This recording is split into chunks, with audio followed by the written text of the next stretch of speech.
보통 이제 선거로 심판하거나 아니면 국민으로 항쟁을 통해서 심판하는 방법은 두 가지밖에 없어요.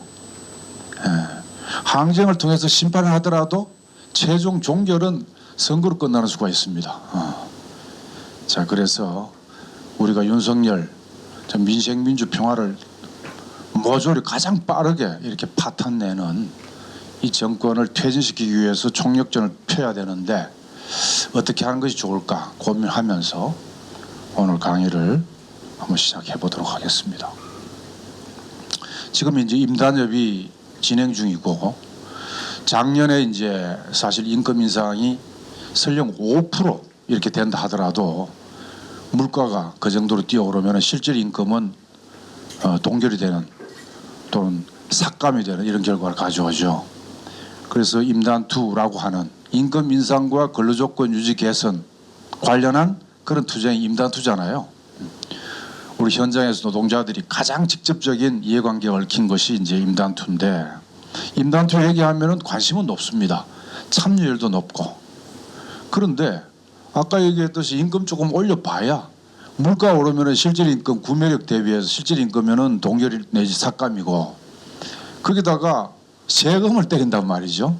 즉 부자 감세, 종부세니 법인세니 이런 데는 깎아주고 부자들한테는 우리 노동자들한테는 근로소득세 원천 징수를 꼬박꼬박 띠먹을 수도 없어.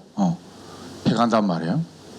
거기다가 이제 내외의 독점 자본 대기업들이 상품을 이렇게 독과점을 해요. 예를 들어서 우리가 KT, 뭐 SK, LG 이 통신도 이제 독과점 상태잖아요. 이들이 담합을 해가지고 이제 통신 가격을 올린단 말이야. 그러면 우리 월급에서 그것도 이제 까지는 거야. 집값도 지금 뭐 말할 수 없이 뛰다가 최근에 이제 조금 정체 상태인데 부동산 파동 때문에 가만히 앉아가지고 말이죠. 강남이나 저런 데는 이제 20억짜리 아파트 한 10억짜리 아파트 사십니까?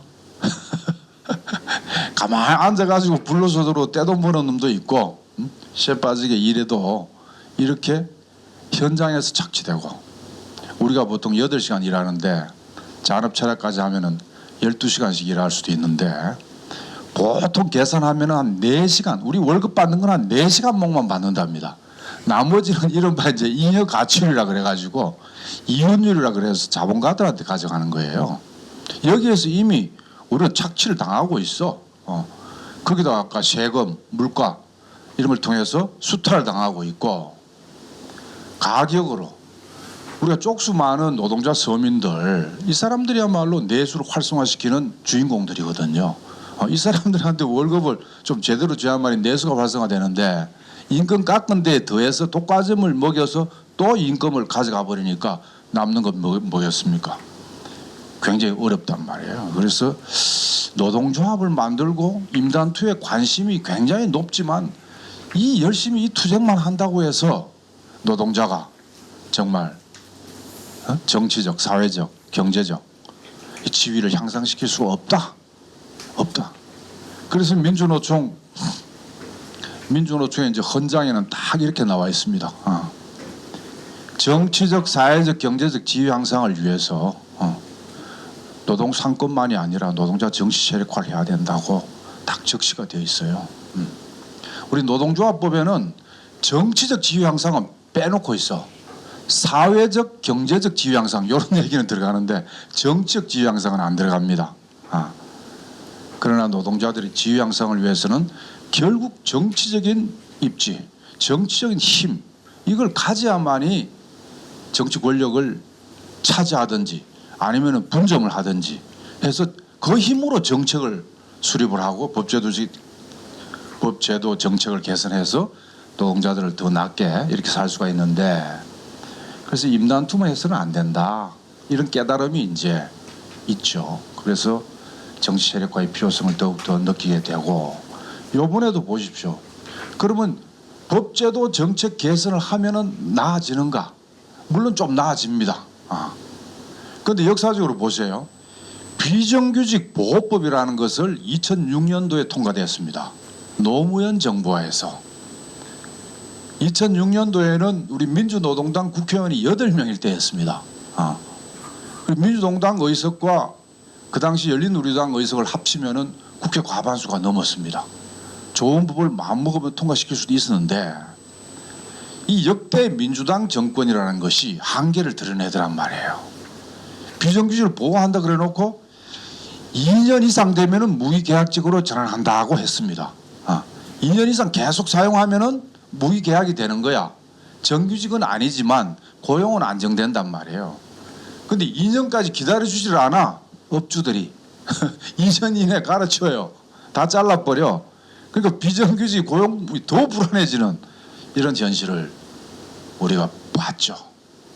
야, 그래서 이 정치 세력이라는 것도 노동자 민중의 편에 서서 철저하게 일하지 않으면은 애매하게 뭐 중상층과 서민을 찾고 하지만 결국은 이 독점 자본 그리고 권력 있는 사람하고 절충하고 타협해가지고는 결국은 한계를 드러내는구나 하는 것을 그때 느꼈고 요번에 윤석열 정권 하에서 노란봉투법이 거부권을 당하는 것은 이건 뭐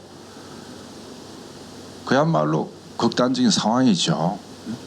노동조합법 2조 3조 우리가 그동안에 노동상권에 입각해가지고 노동자들이 자주적으로 단결해서 교섭을 해서 우리 요구 조건을 받아들이지 않을 때 결국은 이제 힘의 행사가 해야 되는데 그것이 최고 단계가 파업권입니다.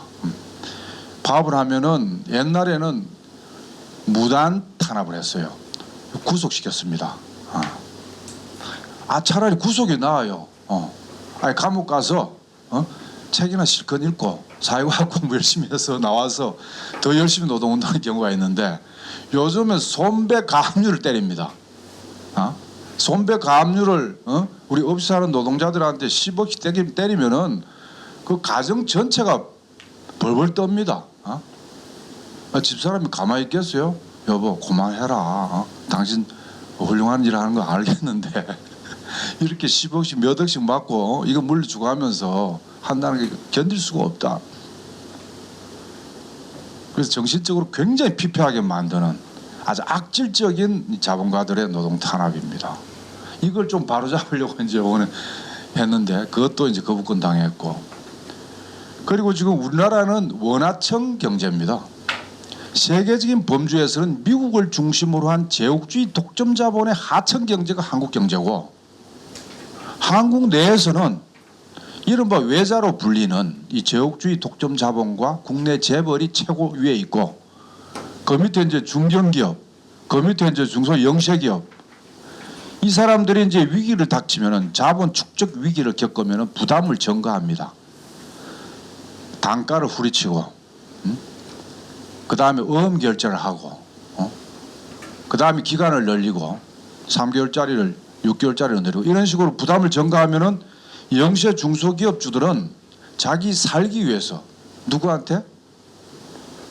우리나라의 고용의 85%를 차지하는 중소 영세기업의 수많은 노동자들한테 그것도 조직되지 못한 노동조합도 없는 이런 노동자들한테 저임금으로 임금 동결로 그리고 장시간 노동으로 바가지를 씌우죠. 이것이 한국 사회 불평등의 근본 원인입니다. 이 원하청에서 하청기업이라 봐야 힘이 없잖아요. 그래서 노동자들이 교섭할 때 원청 나와라. 원청이 결정권 가지고 있지 않냐. 그 요번에 얘기한 거 이것도 완전히 뭉개버렸습니다. 사실 민주당은 지난 총선 때에도 노란봉투법 이거 같이 하자고 약속을 했기 때문에 약속은 이행했습니다. 그러나 윤석열에 의해서 결국 거부권 당하고 다시 제2 가결시키려면 3분의 2가 돼야 되는데 3분의 2가 안 되는 거예요. 그래서 법제도 개선이라는 것도 설령 조금 좋은 법이 통과돼도 언제든지 대치기 당하더라는 거예요. 정권 바뀌면은 대치당하고 거부권 행사 당하고 또 민주당이 다시 이재명 대통령이 나온다 하더라도 과연 이재명 대통령이 눈치 안 보겠나. 미국 제국주의자와 국내 재벌하고 서민들 사이에 지가 뭐 소년공 출신이고 그 인생 스토리는 참 믿을만해요. 정말 가정 고생 다 했고 입시 전적적 인물이고 나름대로 철학도 있는 것 같아.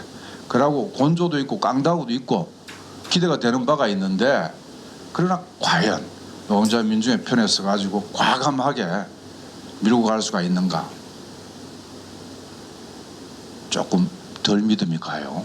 그래서 바로 우리 노동자 민중의 정치력이 있어야만이 이재명도 견인할 수가 있는데, 어쨌든 현재 민주당도 우리가 바라는 만큼 이 법, 제도, 정책 개선에서는 소극적입니다. 소극적입니다. 자, 이 모든 것을 이제 정치가 해결하는데, 지금 뭐 윤석열이 대외 정책에 있어서는 친미 친일 일변도로 가고 있고, 전 세계가 자주와 다국화 시대의 추세로 가고 있는데, 윤석열만 미국 일본 줄을 딱 서가지고 중국 러시아를 다 적으로 돌려놓고 수출 시장도 빼앗기고 원자재 공급도 불안정하게 만들고, 그래서 경제를 개판치고 있어서 주가가 떨어지는데, 또 한편에서도 전쟁 노름을 해가지고 지금 19일부터 29일까지 열흘간 월지 프리덤 쉴드라는 이 한미 훈련은 핵전쟁 훈련입니다. 북을 침공한 걸 대비해서 핵전쟁 훈련이에요. 이걸 방어훈련이라 그러지만 요즘 현대전은 미사일전이고, 이거 뭐 누가 먼저 공격했나 이런 개념이 없어요. 저쪽이 공격할 조짐이 보이면 때리는 것인데 이런 전쟁 노름을 정권 위기 탈출용으로 조장하고 있고, 어제 그저께는 뭐 반국가 세력이라고, 노동자 민중들 반윤 세력들은 전부 다 반국가 세력이래. 이렇게 얘기하니까 합리적인 보수층에서도 등을 돌리기 시작한 것 같아요. 요번에 이제 광복회 회장 이종찬은 이제 이회영 선생의 손자인데, 이회영 손자가 이제 이종찬, 그리고 이종글이 있죠. 이종글 이따 이제 그 손자들인데, 이종찬이야말로 합리적인, 뭐 합리적이라고까지는 보수주의자예요. 진보주의자가 아닙니다. 그런데도 참다 도저히 안 될 모양. 요번에 아주 분명하게 얘기를 하고, 이종찬이야말로 윤석열이가 아버님 했다는 거 아니야. 이종찬 아들내미하고 동교동창이라 가지고 윤석열이가. 그래서 주가가 하락을 하는데, 각종 여론조사에서는 그 제1 수권 세력이고 제1 대안 세력인 민주당의 지지율이 반응에 대해서 계속 올라가야 되는데 안 올라가는 거예요, 이 잘. 그 몇 가지 이유가 있겠죠. 뭐 이재명의 사법 리스크를 많이 얘기를 하는데, 저 구속될지 모른다. 각종 뭐를 뭐 하지 않았느냐. 지금까지 근 40여 명의 검사를 동원해 가지고 샅샅이 뒤졌는데 결정적인 이 형사 책임이 있는 결정적인 단서는 없는 거예요. 그냥 정황이 그렇다더라, 누가 그랬다더라, 이런 것밖에 없는 거예요. 그런데도 불구하고 이미 이 소문이 국민들한테 불안 심리를 조성하는 거예요. 이재명 문제가 있는 거 아니야? 문제가 없으면 저렇게 난리칠 수가 있어? 뭐 이런 식의 이미 정치적으로 상처를 굉장히 입는 거죠. 자, 그러나 역효과를 좀 가져오는 것 같아요. 그럴수록 이 또 친명 세력이 똘똘 뭉치고, 이재명 눈 밖에 나가면 다 뭐 정봉 주고 뭐고 사거리 날아가는 판이라. 그러나 문제는 외연 확장이 중요하거든요. 0.7%로 지지 않았습니까? 다시 선거하면 0.7% 사태가 안 벌어진다는 보장이 어디 있습니까? 그렇기 때문에 누가 더 많이 합리적 보수, 중도 합리적 보수를 더 많이 땡겨야 되는데, 그 점에 있어서 민주당이 손해를 많이 본다는 거죠. 그러나 민주당의 그 근본적인 한계가 또 반응이 안 되겠다는 거죠. 사실 우리 이 친서민, 친민중적이고 이 진보 성향의 국민청은 민주당의 여러 가지 정강 정책이나 이런 부분에 대해서 불만도 있는데, 진보 세력이 대안의 세력으로서 아직 믿음을 못 줘가지고 민주당 찍는 경우가 많잖아요. 그래서 정말 진보 정당 싹 모아서 진보당당 강화시키고, 그 다음에 민주당 찍을 사람 찍고, 이것이 연합하면은 아주 극대화되겠죠, 외연이. 그렇게 해서 포위 고립을 해서 윤석열을 심판을 하는 것이 가장 최상이죠. 그런 점에서 지금 애매한 정치 구도가 계속되고 있다. 우리를 하여금 좀 답답하게 만드는 것 같아요. 그래서 매주 토요일 날 지금 이제 촛불 행동이 광화문에서 시청 앞에서 있습니다만은 너무 오래되다 보니까 좀 진이 빠져가지고 그러나 올 하반기 찬바람 불기 시작하면은 바짝 밀면은 여권이 균열되면은 결정적인 단서가 야권에서 나오는 게 아니라 여권에서 나옵니다. 역대 유월항쟁 때도 그랬고 4.19 때도 그랬고 유월항쟁 때도 그랬고 박근혜 날릴 때 촛불항쟁 때도 그랬고 앞으로도 바짝 밀면은 살기 위해서라도 배에서 막 뛰어내리는 새끼들이 생겨. 그래서 걔들이 알고 있는 사실을 부려야만이 살아남기 때문에 거기에서 아마 윤석열이가 결국 퇴진할 수밖에 없는 근거가 나오지 않겠나 이렇게 생각이 듭니다. 자, 그래서 우리 노동운동은 사실은 옛날에 노동운동 한다 그러면 진보운동 한다 우리 역사가 근데 노동운동을 노동조합 운동으로 축소시키지 말아야 합니다. 노동운동 결국 노동자가 중심이 되어서 세상을 바꾸는 운동이고 변혁 운동입니다.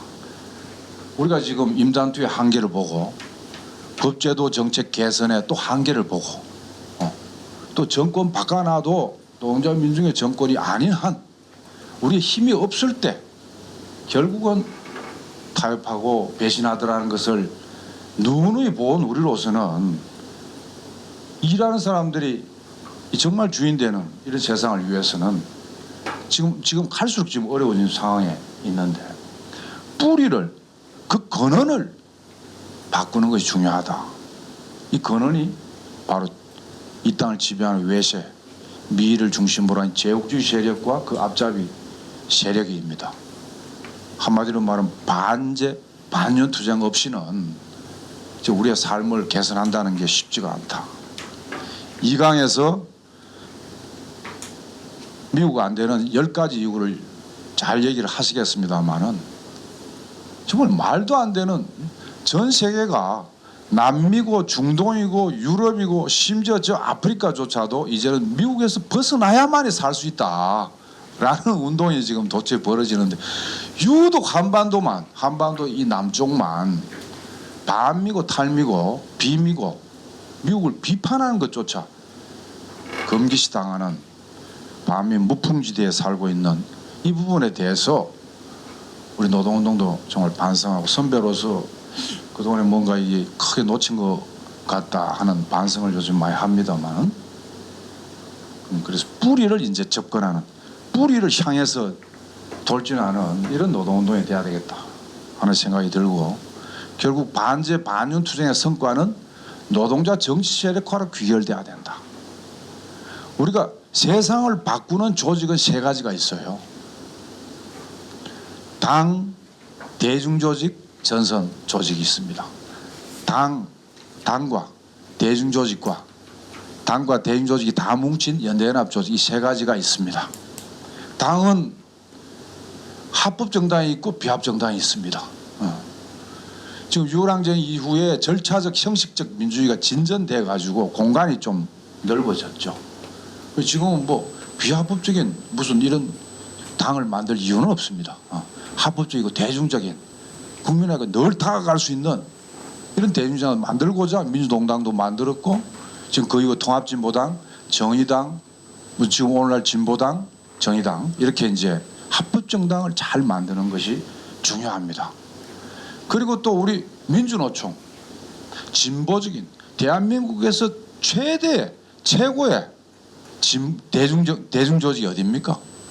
100만 민주노총입니다. 누가 뭐라든 간에 이거를 진보적이고 개혁적이고 변혁지향적인 이런 대중조직으로 더 발전시켜야 되는데 요즘 보니까 이 실리주의 경제주의에 많이 빠져 있어요. 요번에 현대자동차 보니까 임금 인상 빼고 성과급을 20년 차에 4천만 원씩 받았더라고요. 현대자동차. 자, 그러면은 현대자동차, 기아자동차나 삼성전자나 이런 굴지의 대기업은 연봉도 센데다가 이렇게 성과급을 많이 받고 또 노동조합이 있어가지고 비빌 언덕이라도 있고 이러는데 저 밑에 아까 다단계로 해가지고 원하청으로 해서 최종적으로 이 미조직된 정말 비정규직을 포함한 이 중소 영세기업들은 인건이 거의 동결되는, 자 이렇게 되면은 우리가 열심히 임단투 하고도 욕먹는 민주노조운동을 하게 된다는 거죠. 그래서 지금 우리는 이제 노동운동은 임단투만이 아니라 노동자 민중 전반의 절박한 요구를 대변해서 나서야 된다. 어떻게 해서라도 바빠지긴 바쁘죠. 뭐 현장에서 임단투도 준비해야 되고 일선활동도 해야 되고 바깥에 반윤투쟁도 나가야 되고 바쁩니다. 바쁘지만은 그것을 하지 않는다면은 광범위한 노동자 민중의 지지받고 박수받는 이런 노동운동이 아니라면은 할 이유가 없습니다. 항우노총으로 다 들어가서 그냥 하면 돼. 자, 그래서 정당도 해야 되고 민주노총도 제대로 된 민주노조 운동으로 발전시켜야 되고 동시에 이제 재시민사회단체하고 다 함께하는 연대연합조직, 민중공동행동이라든지 6.15 남측이가 이름 바뀌어가 자주통일평화연대라고 만들었는데 이 자주평화통일을 위한 연대연합조직이라든지 이런 부분을 활성화시키고 지금 이제 최근에는 윤석열 퇴진 국민운동본부, 윤석열 퇴진 국민운동본부로 모든 정당 사회단체 인사들이 전부 다 총망라해서 끝장을 봐야 되겠죠. 그래서 세상을 바꾸는 3대 이 변혁운동의 3가지 조직, 당, 대중조직, 연대연합조직, 이것을 우리가 발전시키는 이 중심에 누가 있느냐? 노동자가 있어야 된다. 민주노총 조합은 있어야 된다 하는 말씀을 드리겠습니다. 총선 뭐 다 아시는 바대로 이번에 이제 국힘이 비례까지 해서 114석, 그다음에 개혁신당 이준석 내 4석, 새미래 저 이낙연 쪽이죠. 새미래 5석, 민주당이 156석, 제국혁신당이 12석, 12석. 그다음에 3인당 1석, 기본소득당 1석, 정의당이 빵, 녹색당 빵, 진보당이 3석을 건졌습니다. 비례정당 득표율 한번 보시죠. 더불어민주연합이라는 민주당과 진보당과 뭐 3인당 기본소득당 이거 뭉쳐가지고 한 26%, 국민의 미래, 국민의힘 36%, 녹색정의 3% 안 나왔죠? 2.14%, 조국혁신당이 24%나 나왔습니다. 자, 그래서 이번 총선을 통해서 윤석열을 분명히 심판한 건 사실입니다. 그러나 압승이다 뭐다 이렇게 계산을 하는 것은 잘못되었습니다. 심판을 했지만은 결국 투표율 그리고 의석수 여러 가지 계산을 해보면은 지지율에 비해서 득표율에 비해서 의석수는 과대 반영이 된 겁니다. 그래서 민주연합하고 조국혁신당의 득표율은 국민의 미래 득표율보다 약 14% 정도 앞섰는데 의석수는 훨씬 더 많이 배정받았죠. 서울 같은 경우도 이제 도봉, 마포, 동작, 용산, 분당 이런 데에서 국민의힘이 당선되었고 부산은요 오히려 민주당 의석이 줄어들었습니다.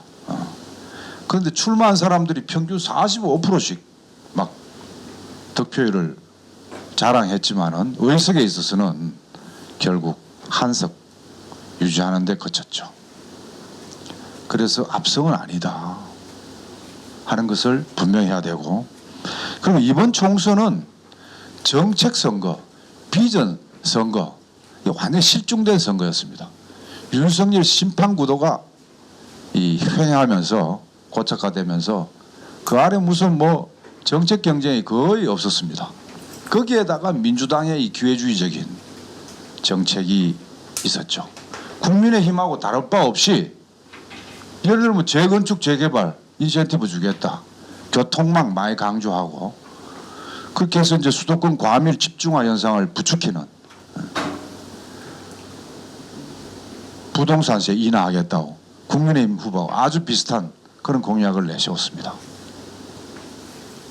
조국 혁신당에서도 제7공화국을 잠깐 주장했다가 전혀 부각되지 않았고, 그다음에 진보당의 뭐 기본소득당, 사민당, 녹색당 이 진보당 쪽에서 진보 정당 쪽에서의 정책 공약도 완전히 묻혀버렸습니다. 사실은 윤석열 같은 미생민주 평화를 파탄내는 이런 세력이 있으면은 그걸 심판하는 이 일어나가 쫙 되면서 중간에 이제 좋은 정책들이 실종되는 이 부르주아 선거판이 원래 그래요. 그러나 그럼에도 불구하고 끊임없이 우리로서는 그런 진보적인 정책, 노동자 민중을 위한 정책을 널리 홍보하고 그걸 지지를 얻고 그것을 의위난해서 인물로 후보로 대변화돼서 지지율을 높이고 이래야 되는데 그런 선거가 이번에는 아니었습니다. 그래서 결국은 87년 구도가 아직도 계속 이어지고 있다. 좀 박정희, 전두환, 노태우, 김영삼, 이 국힘 세력들, 이 국힘 세력들을 심판하느라고 민주당 3대 정권 김대중, 노무현, 문재인 했다가 또 뒤집어지고 그렇게 해서 문재인 등장시켰더니 또 이제 윤석열이 그 다음에 등장시키고 그럼 다음에는 윤석열 날리면은 이재명이 대통령이 된다 합시다. 그럼 이재명이가 결국은 민족과 민중을 위한 정책을 우리가 바라는 바대로 확실히 밀어붙여 제대로 할 거냐? 그 기반과 여러 가지 그 인물들의 성향이나 이런 거로 볼 때 그렇게 못할 것 같다. 이재명이가 지난 대선 때요. 자주 통일, 자주 평화 통일 담당하는 캠프가 그것만 3개가 있었어요. 제일 큰 그룹이 이종석 전 통일부 장관, 임동원 뭐 원장 등등 해가지고 이 모여 있는 정세현 이 그룹이 제일 컸고, 그다음에 그 오른쪽에 이제 요번에 그 민주당의 비례로 당선된 국회의원이 있는데 이름이 누구더라? 거기에 친미파 그룹. 그다음 또 제일 이제 왼쪽에 이쪽에 있었던 데가 이제 김진양. 그다음에 이제 요번에 조국 혁신당에서 국회의원 들어갔던 요 3그룹이 있었는데 서로 막 질시하고 서로 내 말 들으라고 얘기를 하니까 나한테 다 보고하세요. 제가 판단하겠습니다. 그리고 중요한 장관급들이 이재명을 독대를 해가지고 우리나라 상황에서는 이 평화 협력을 하려면은 미국 눈밖에 날 수가 있고 미국 눈밖에 나면은 죽을 수도 있다. 이걸 지난 대선 캠프 때 이재명이 얘기했다는 거예요.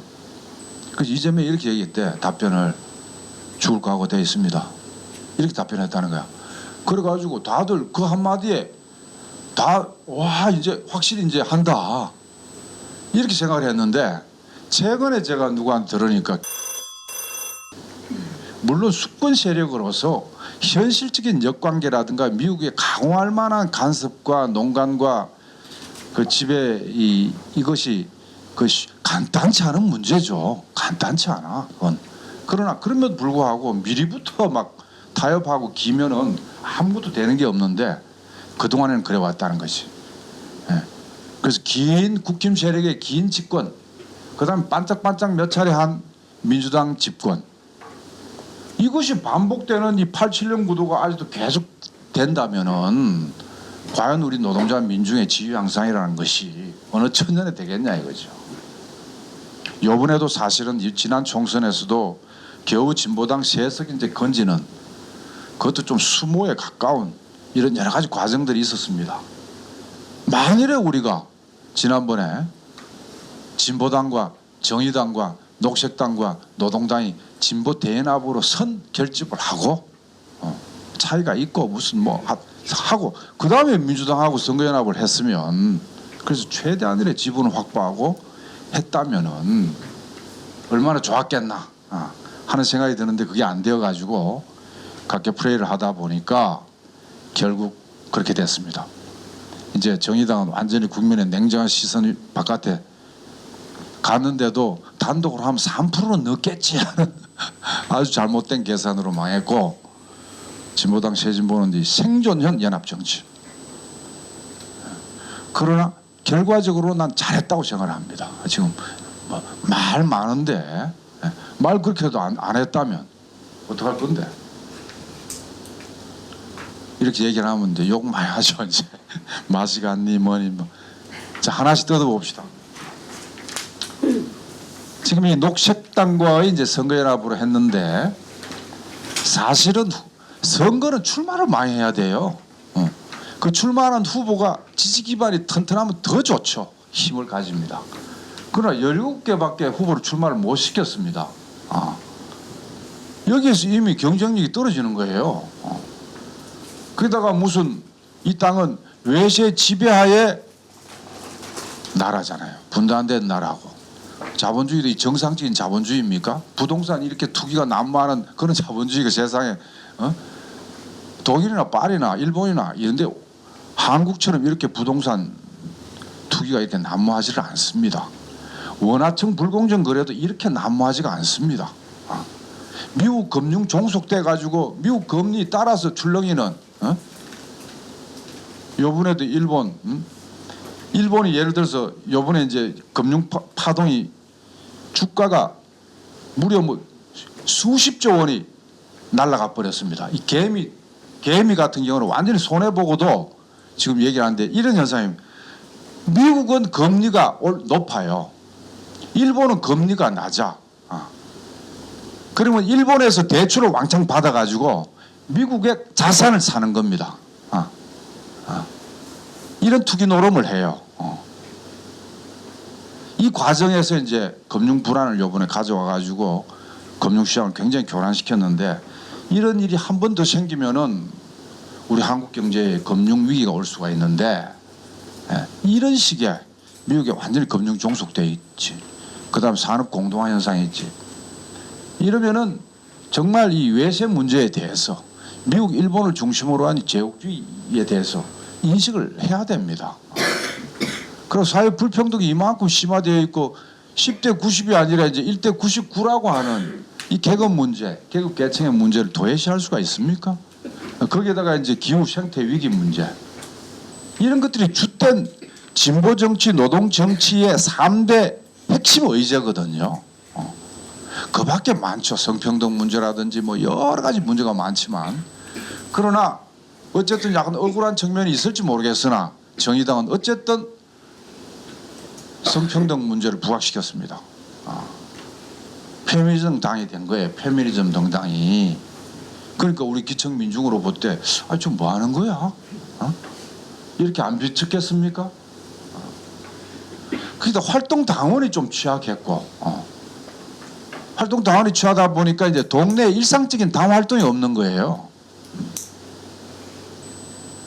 거기다가 이제 왔다 갔다 하는 그 머리 반짝반짝하는 이런 여러 탈당 사태, 전 의원이나 대표단 일부조차도 삼지대를 찾아가지고 막 가고 오고 이 과정 자체가 이미 정의당은 총선 전에 이미 어려워졌다 하는 것이 만인이 다 알고 있는데 본인들만 몰라가지고 녹색당하고 연합하면 3% 나올 것이라고 착각했다는 점에서 굉장히 주관주의에 빠져 있는 거 아닌가 하는 생각이 들었습니다.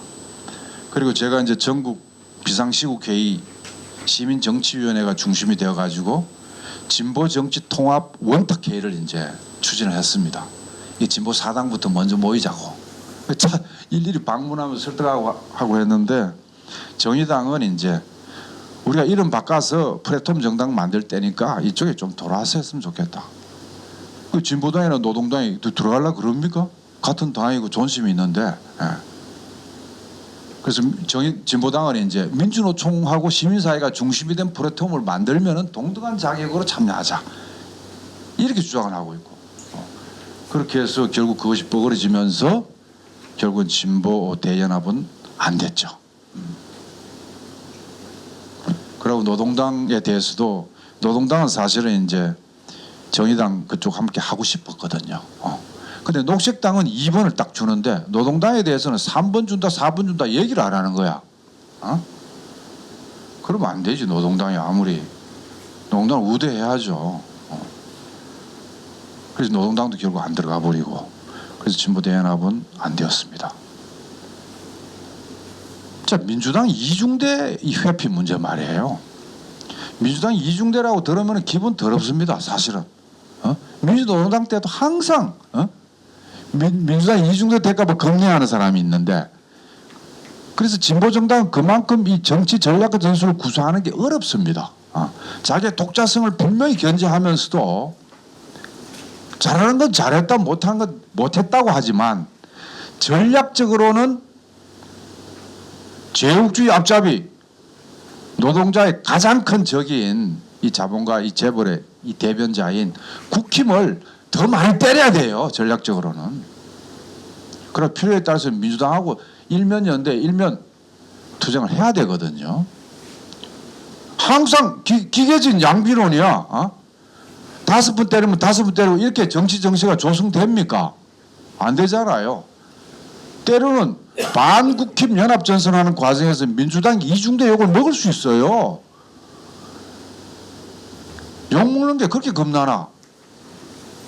그렇게 해서 결국은 민주당을 과도하게 때리고 이재명 그 체포 동의안에 뭐 찬성표 던지고 이러면은 이 정의당은 도움이 뭐가 되겠습니까? 이런 정치 전략과 전술을 운영하는 데서도 패착을 뒀다. 자, 그런 상태에서 조국 혁신당이 돌풍을 일으키지 뭐 그것도 정의당을 대신하겠다고 막 공공연하게 주장을 하고 조심 상하게 이렇게 하니까 입지가 그만큼 줄어들었다 하는 것을 말씀드릴 수가 있고요. 진보당은 후보를 우선 많이 냈습니다. 87명이나 냈어. 그 중에서 이제 민주당하고 연합 과정에서 64명을 일제히 정리하는 거예요. 그렇게 빠르게 정리하는 정당도 드물 겁니다. 큰 소리 소문 안 나게 시끄럽지 않게 64명이 용퇴가 되고 23명이 이제 후보 출마를 하고 그다음 후보단이나 예외 지역에서는 출마를 했는데 광주, 전남, 전북, 대구 말입니다. 20% 육박의 지지율을 얻었습니다. 이게 적은 게 아니에요. 굉장히 큰 겁니다. 그리고 총선 기간에 지방자치 보궐선거도 있었는데 광역 한석, 기초 한석까지 해서 실리적으로 볼 때 꽤 성과를 얻었습니다. 자강을 기본으로 해서 진보 단결 반윤연합이라고 했는데 자강은 분명히 했는데 진보 단결에 있어서는 성공하지 못하고 그 책임의 일단이 진보당한테도 없지는 않죠. 정치는 결과가 말해주니까 반윤으로 가버렸죠. 반윤으로 가니까 할 거냐 안 할 거냐 이렇게 이제 된 거예요. 하는 것으로. 그러나 진보당이 두 가지 이유 때문에 민주당하고 연합이 성사가 됐습니다. 민주당이 진보당하고는 하기 싫어했거든. 저쪽하고 했다가 통진당 그 이미지 더 씌워지겠다. 국힘이 가만히 있겠느냐. 완전 색깔론을 펴면은 우리 전체 손해 보는 거 아니냐는 겁을 내는 세력이 있었습니다. 두 가지 때문에. 하나 후보를 많이 냈기 때문이고 후보 많이 내가지고 그거 하면 어떡할 건데. 그 다음 두 번째 시민사회의 설득 중재 노력이 있었습니다. 진보당까지 해야 된다. 진보당까지 안 하면 이 파토다. 이렇게 이제 굉장히 설득을 했고 이 두 가지 때문에 성사가 됐는데 그러나 진보 대연합에 기초한 민주당과의 연합보다는 굉장히 존심 상하는 일들이 많았습니다. 연합 정치 시민회의를 만들어 가지고 정의 녹색이 안 들어오니까 국민 후보 몫으로 4명을 추천하래요. 우리 시민사회한테. 그 4명을 또 얼마나 열심히 모아가지고 뭐 시험 쳐가면서 하지 않았습니까? 그렇게 뽑아놓은 1번, 2번 어떻게 됐습니까? 과거에 자주평화통일 투쟁한 경력이 있다고 날려버리고 말이지. 말이 됩니까 그게? 그런 식이라면은 앞으로도 그런 식이라면은 의미가 없습니다. 연합정치에. 그러니까 저쪽에서 안 된다 그러니까 이쪽은 또 너무 굽히고 들어가는 거야. 굉장히 자존심 상하게. 그런 일들이 있었다.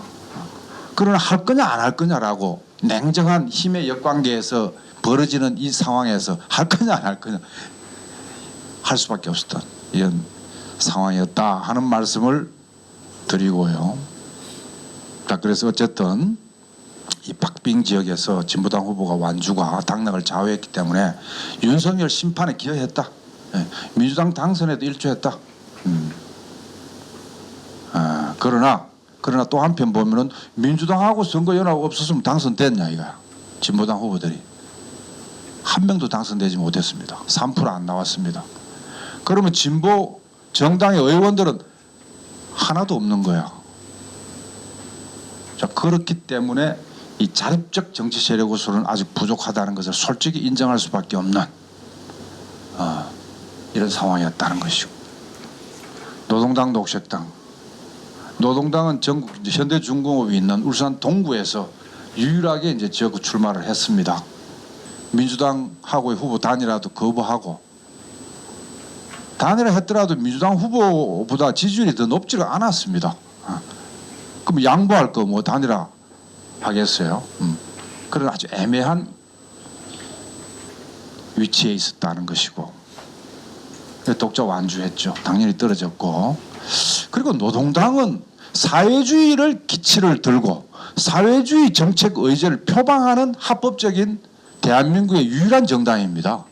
그런데 문제는 우리 노동자 민중들의 피부에 와닿는 사회주의 이념에 기초한 정책을 구체화시켜서 다가가고 있다는 걸 어디 뭐 알고 계십니까? 눈에 안 띄잖아요. 아니 옛날에 우리 민주노동당처럼 돈 없어도 병원 가고 돈 없어도 학교 가고 돈 없어도 집 가지고 살자, 무상교육, 무상주택, 무상의료를 얘기를 했을 때처럼 지금 뭔가를 만들어야 될 거 아니야. 뭐 기본소득당처럼 무슨 뭐 기본소득을 왕창 달라든지, 아니면 국가 일자리는 국가가 책임진다든지 뭘 뚜렷한 뭘 해야 되는데 그런 게 안 보여요. 그런 점에 좀 한계가 있지 않나. 그리고 합법정당, 대중정당의 기본 요건은 세 가지입니다. 정책도 있어야 되지만, 이념과 정책도 있어야 되지만, 그리고 조직 기반도 있어야 되지만, 인물이 중요해요. 대중정당은 인물은 지금 진보당도 좀 부족하고요. 노동당, 녹색당은 말할 것도 없습니다. 자, 이래 되니까 조금 어려운 점이 참 많은 것 같고, 아직도 사실은 당을 유지는 하고 있습니다만은 노동당 앞으로 어떻게 하려는지 모르겠네. 진보연합당이 좀 돌아가지고 좌파 블록을 확실하게 견제하고, 그래서 의석이라도 좀 내고, 그다음 사회주의 정책을 국민한테 좀 알리고, 이렇게 힘을 좀 키우면서 나중에 독자적인 뭐 떨어져 나가든지 이렇게 하는 게 좋지 않겠나 싶은데 그런 생각을 아직 안 하는 것 같아. 녹색당에 대해서 어떻게 생각합니까?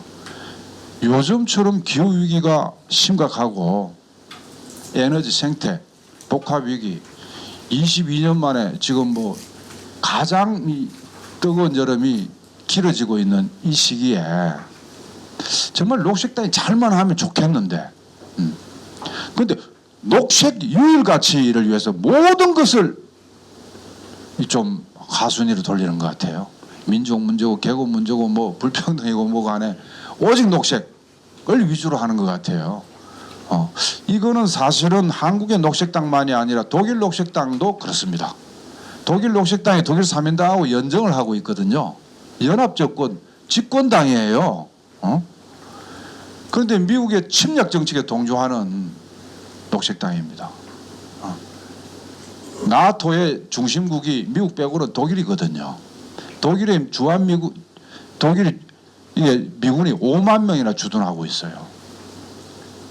거기에 지금 나토의 동진 정책의 일환으로 벌어지고 있는 우크라이나 전쟁에 똑같이 서방이 지지를 표명하고 있어요.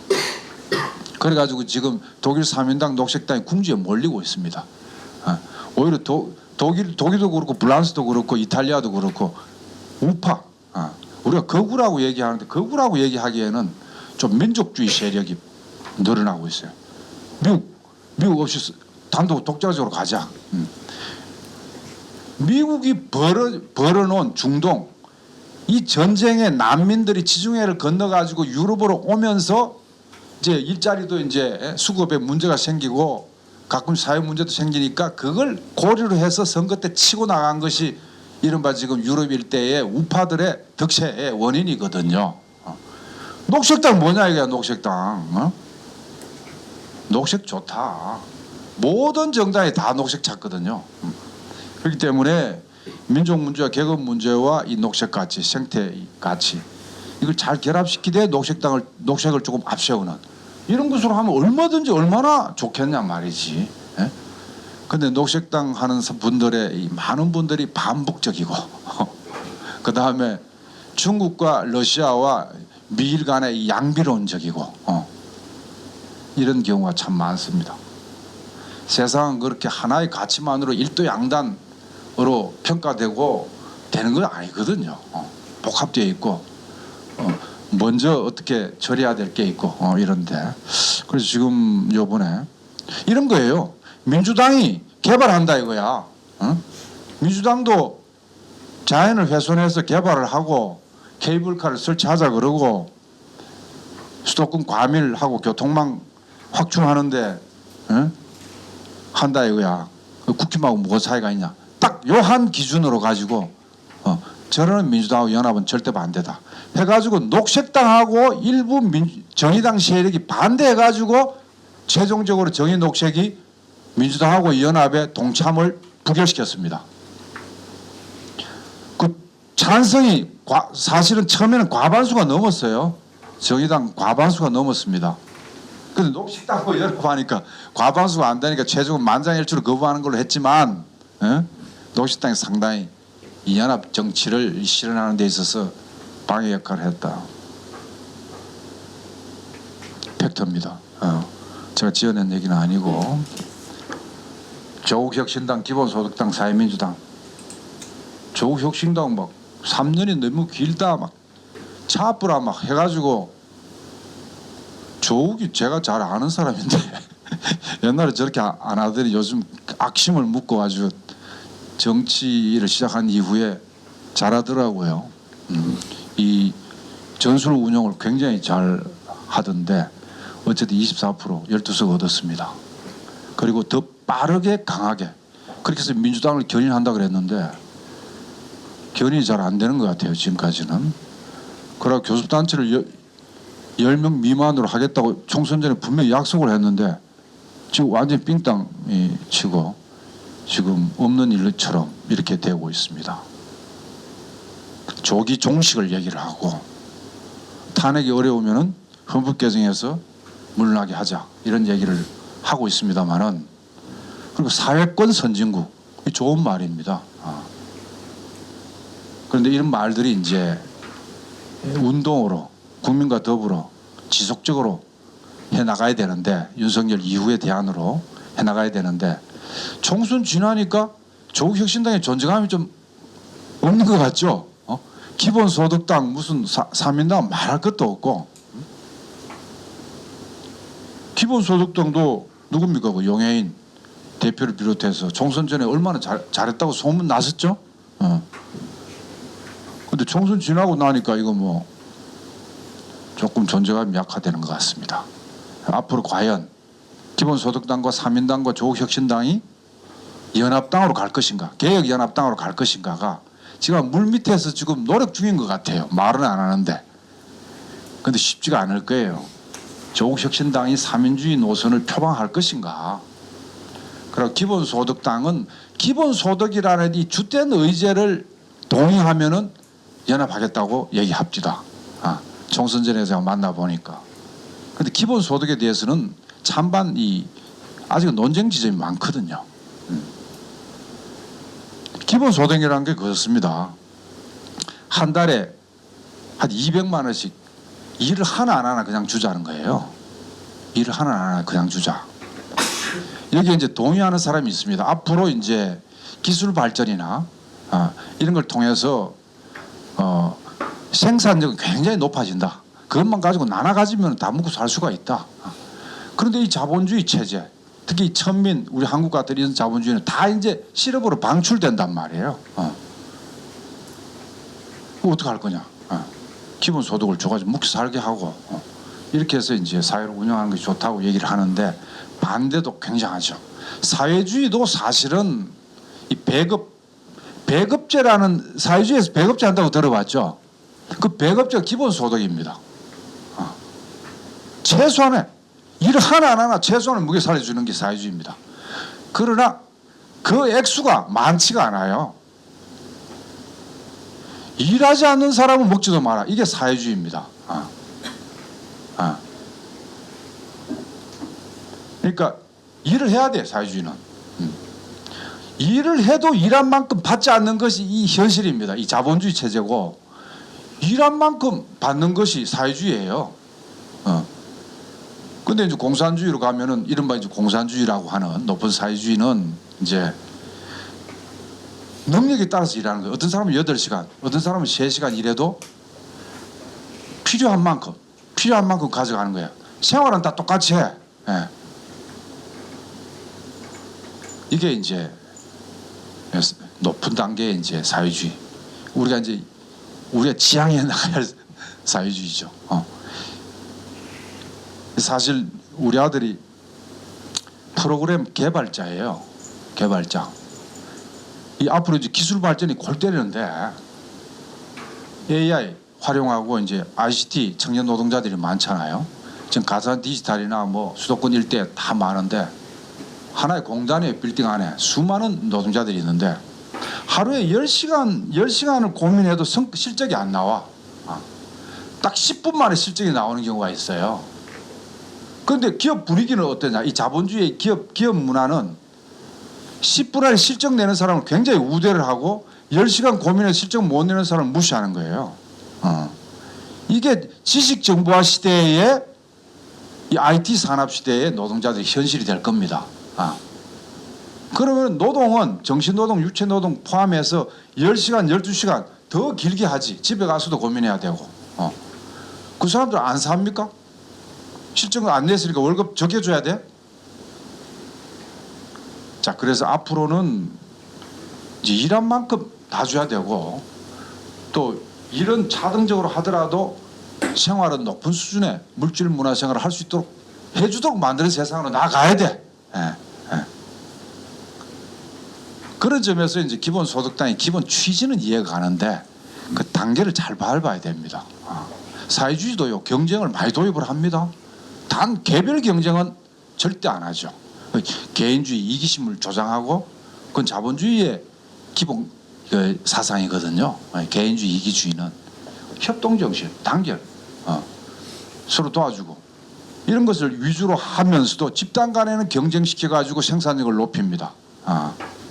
그게 이제 협동농장에서도 이른바 분조로 나타나고 200명 협동조 조합은 있는데 그걸 20명씩 쪼개가지고 분조로 만들어서 A, B, C, D 경쟁을 붙여서 분배를 그렇게 하고 더 쪼개가지고 포준 담당제도 하고 또 기업도 이제 사회주의 책임관리제 이런 걸 도입을 해가지고 기업마다 또 이제 또 기업 내에서도 부서마다 물질적 인센티브를 조금 차등 지급을 하지만 그러나 그것을 기본으로 하지 않는다는 거예요. 기본으로 하지 않는다. 자, 그런 점에서 논쟁이 있어서 이 과연 개혁연합당이 하나의 당으로 연합할 수 있을까? 그러고 조국혁신당은 1인 정당적 성격이 강하잖아요. 1인정. 말 조국이가 사법 문제가 어떻게 된다든지 이렇게 되면 과연 저 당이 이 전국 각 지역에서 지지 기반, 조직 기반을 유지할 수 있을까? 이런 의문도 이제 있을 수가 있는 거고. 어쨌든 간에 지금 조국혁신당은三민주의를 공개적으로 표방을 안 하는 것 같아요.三민주의 정책은 얘기를 하고, 그런데 진보적 자유주의와 사회민주주의의 결합 정도 이것이 조국혁신당의 이념적 정체성이 아닌가 싶은데 이들이 과연 할 수가 있을까 하는 생각은 좀 듭니다. 자, 좌우간에 작년 9월부터 시작된 진보 정당들의 선연합 이것이 프레톰 정당 그다음 민주당하고의 연합을 하느냐 마느냐 이 두 가지 쟁점 때문에 실패했는데 만약 우리가 원숙한 진보 정치, 노동 정치의 전략과 전술 운용 능력을 우리가 가졌더라면 정말 진보 대연합을 해서 그다음 민주당까지 확장해서 일시적인 연합을 해서 했다면 훨씬 의석을 많이 가져왔을 것이다. 우리는 의회주의, 선거주의를 하자는 것은 아닙니다. 선거, 의회 모든 것을 목을 매지는 않습니다. 그런 점에서 광장정치, 항쟁 이걸 중시합니다. 일상적인 대중정치 활동을 중시합니다. 많은 그러나 오늘날 절차적 형식적 민주주의가 조금 진전된 이 공간을 절대 우리는 부정해서는 안 되고 이걸 능동적으로 활용해야 된다는 점에서 의회와 선거 공간을 적극적으로 우리의 입장, 우리 노동자 민중의 목소리를 홍보하는 데 활용하자는 것이죠. 자, 그런 점에서 우리가 요번에 이제 내가 물어봤어요. 박서군 선배 아시죠? 얼마 전에 평택에서 이제 미군 기지 둘러싸는 그 행진을 하면서 형님, 요번에 만일 정의녹색이 민주당하고 연합안에 들어왔으면 몇 석 정도 건져갔을까요? 5석 건져갔다. 5석. 이렇게 얘기를 하는 거예요. 그 물 밑에서 다 그 중심 인물들은 다 알고 있는 사실입니다. 저는 그 협상 테이블까지 안 들어갔지만 바깥 지켜보고 있었는데, 이런 사람들 다 찬성했습니다. 정도 속으로 찬성했을 것 같아. 그래놓고 말은 못하고 민주당 하도 까놓으니까. 자, 그러면 정의당 4석, 진보당 3석, 노동당 1석, 노동당 1석이거든요. 진보 대연합을 선했으면은 노동당 분명히 한 석씩 갔어. 노동당도. 그럼 다 합치면 몇 석이야? 7석, 8, 9석이야. 자, 어쨌든 죽음 자식 불알 만지기도 아니고 어쨌든 이런 원숙한 전략과 전술을 구사를 왜 못하는가 우리는 이런 답답함이 있습니다. 답답함이 있고 그걸 너무 기계적으로 일도 양단하고 맛이 같다고 보고 민주당하고 전술적으로 제휴하는 걸 가지고 막 민주당 이중대라고 비판해버리고 매도해버리고 이런 것 좀 문제가 아닌가. 이 순전히 제 생각입니다. 거기에 반대하는 분도 계시죠? 어쨌든 그리고 민주노총 말입니다. 민주노총. 물론 민주노총이 진보정당이 없을 때의 민주노총과 지금 단결해 있지 못하지만 진보정당들이 있는 조건의 민주노총 입장은 차이는 있습니다. 제가 이제 민주노총 대변인 대외연구 실장을 할 때는 노동자 민중의 정당이 없을 때였습니다. 그 때문에 민주노총이 앞장서서 민주노총이 공식 의결 기구에서 당 만들자 결의를 해서 만든 겁니다. 토론해서 합의해서 그것도 시기상조론을 편 사람들이 있었어요. 산별노조 다 만든 다음에 정당 만들자는 주장에서 시기상조론을 편. 다 시기상조론 폈던 사람이에요, 그 사람들. 그리고 나중에 당 만드니까 더 열심히 하죠. 더 열심히 해서 비례도 하고 국회의원도 하고 하셨는데 어쨌든 지금은 진보 정당들이 있어가지고 이제 목에 힘을 주는 거야. 그 입김을 무시할 수는 없어요. 민주노총이. 야, 너 전부 다 입 닫아. 우리 민주노총이 결정한 대로 따라와. 이 쉽지가 않아요. 그리고 진보 정당 세력들이 다 민주노총에 반응이 돼 있어. 대의원도 있고 중집 누구도 있고 다 이래 돼 버리니까 더 지금 합의를 이끌지 못하고 어려운 것 같아요. 그럼에도 불구하고 진보 정당들은 전부 다 민주노총 가서 선거 때 후원금 좀 보태달라 그러고 선거운동 좀 해달라 그러고 하지 않습니까? 그거 가서 다 엄마 젖줄처럼 말이지 손 벌리면서 말 안 듣고 이러면 되겠습니까? 그래서 민주노총에서 정말 원숙한 이 노동 진보 정치의 통합력을 가져야 됩니다. 갖고 밤을 새서라도 옛날에는 이 전노협 건설할 때 민주노총 건설할 때, 민주노동당 건설할 때 밤 많이 새웠어요. 몇날 며칠로 치열한 논쟁을 하고 밤을 새웠습니다. 이 지리산 가수도 하고 무슨 도봉산 밑에도 가수도. 요즘은 이게 뭐 요즘도 물론 중집이 오래 하죠. 가끔씩 오래 하긴 하는데 그 정도 해가지고는 안 돼요. 더 해야 됩니다. 더 어디 가서 하라 이거야. 속리산, 계룡산 이런 데 가서 중집인들 끝장 토론하고 안 되면 또 토론하고 안 되면 술로 정리하고. 우리 권영길 위원장님이 강한 게 있어요. 도저히 안 될 때 술로 정리해버려. 권영길 위원장보다 술 따라갈 사람이 없어. 자, 그래서 어떻게 됐든 간에 민주노총이 이 정치 방침, 총선 방침에 있어서도 충분한 토론을 하고, 그러기 위해서는 이게 집행부가 중요하거든요. 집행부가 통합력, 균형 감각, 설득력 이걸 좀 가져야 됩니다. 어느 특정 정당의 그 관련자다 막 이렇게 낙인돼 버리고 해버리면 일이 안 돼요. 일부러라도 여러 정당들 골고루 잘 띄워주고 이렇게 할 필요가 있다 하는 생각이 듭니다. 요번에 발목 잡혀가지고 지난 9월달에 이제 임시대대에서 정치방침, 총선방침 통과되지 않았습니까? 정치방침이 아마 무난한 내용입니다. 좋은 얘기고, 총선방침도 좋았는데 이 네 번째 이런 독소조항을 이렇게 만장일치로 통과시키면 안 되는 겁니다. 원래 이 뭡니까 이게?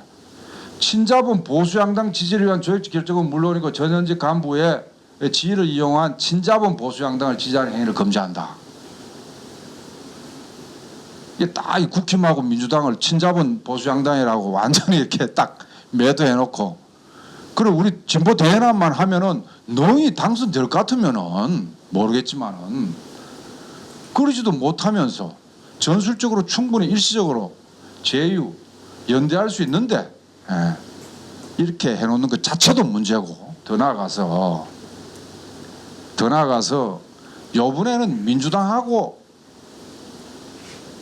연대연합을 했지만은 민주당 자체를 지지한 것도 아니에요.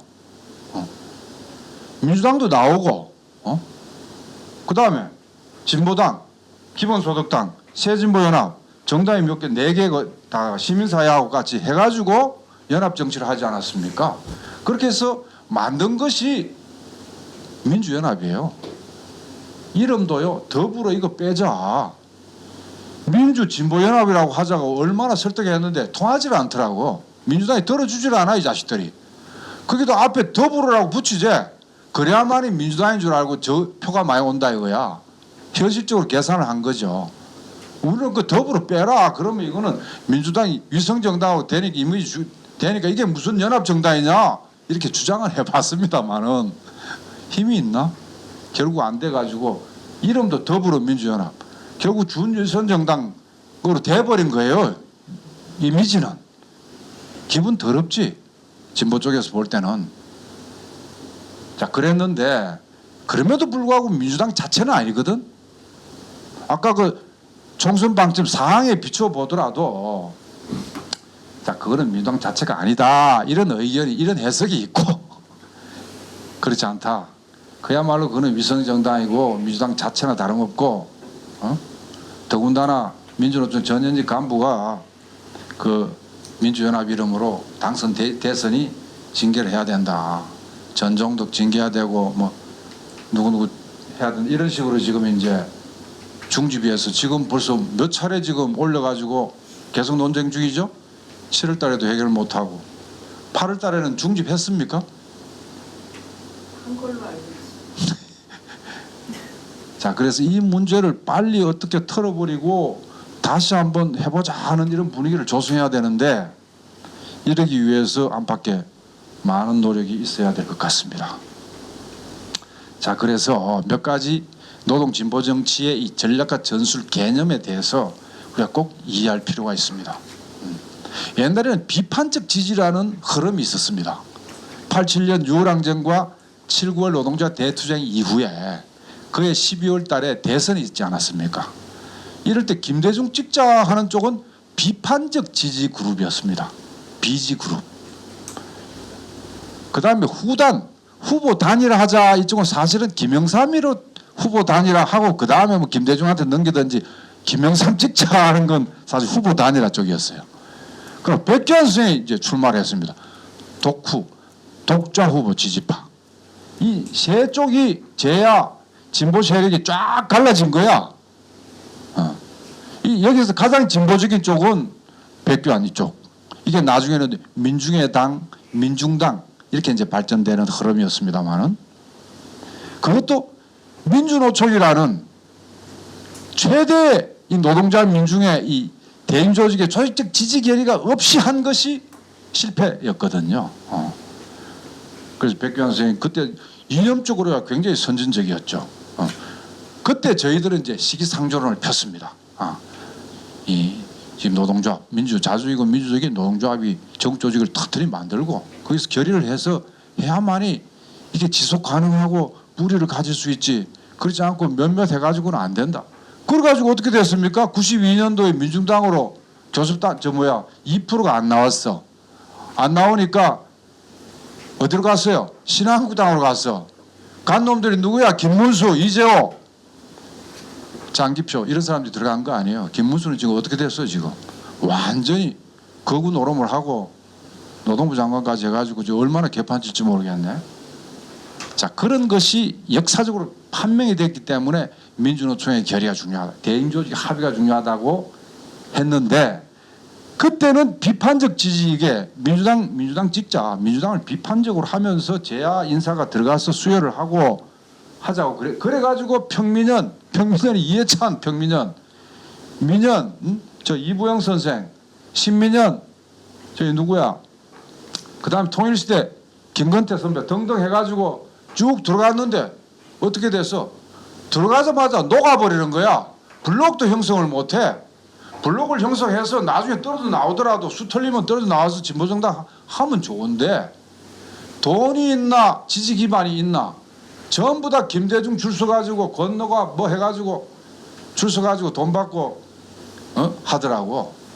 그래가지고 아직도 민주당 내에서 진보 그룹을 튼튼하게 형성 못하고 있습니다. 우리는 그리라고 봤죠. 그래서 민주농당 해야 된다고 얘기한 것입니다. 자, 그래서 비판적 지지급으로는 진보정당이 없을 때 좀 개혁적인 야당하고 연대연합하고 하는 거예요. 이게 비판적 지지 때였습니다. 그런데 지금의 연합 정치는 튼튼하지는 못하지만 진보정당이 있고 또 진보정당과 관련이 있는 진보적인 대윤정당이 민주노총이 있고 이런 조건에서 일시적으로 전술적으로 민주당하고 연대연합을 하는 겁니다. 그것이 위성정당으로 이미지 메이킹 됐습니다마는 어쨌든 진보 개혁 민주개혁 진보연합 연합정당도 이렇게 이름 붙여야 돼. 우리 이렇게 주장을 했는데 관철을 못 시켰습니다마는 자 이런 차이가 있고요. 그 다음에 선거연합에 대해서도 무조건 터부시할 일이 아니다. 민주당 들러리만 서줬나? 우리는 도움을 받은 거 없어? 세서 건졌잖아요. 그리고 정책 합의를 했습니다. 앞으로 민주당이 지킬지 안 지킬지는 모르지만은 그래서 정책과 인물, 정책과 자리 이 두 가지를 앞으로 이것이 이제 발전되면 이렇게까지 갈 수가 있습니다. 진보 대연합당을 만들고 민주당하고 연합 정권을 할 수도 있어요. 자주적인 민주 연합 정권을 만들 수도 있습니다. 그래서 장관 몇 석 우리한테 하려 하고 우리가 얘기하는 노동자 민중을 위한 정책 뭐를 분명히 한다고 약속을 하고 그렇게 해서 연합 정권을 했는데 지키지 않았어. 그리고 국민들한테 낱낱이 얘기를 하고 떨어져 나올 수도 있는 거예요. 떨어져 나와가지고 우리한테 국민들의 지지가 확 몰릴 때 자주적인 민주정부 민중이 주도하는 노동자 민중이 주도하는 자주적인 민주정권 세우는 것 이런 식으로 정세가 급변할 수도 있다는 것이죠. 그래서 지금 이제 뭐 총선 앞두고 지방선거 앞두고 선거연합 정도 한 이 낮은 수준의 지금 실험을 해보는 건데 이거 가지고도 말이 이렇게 많고 우리가 단결을 못하면 어? 우리가 갑자기 확 집권당이 될 것 같습니까? 세상에 그렇게 간단해? 그래서 연대연합, 제휴 이런 것을 영활하게 과학적으로 운용하는 것은 필요하다, 불가피하다 라는 것을 우리가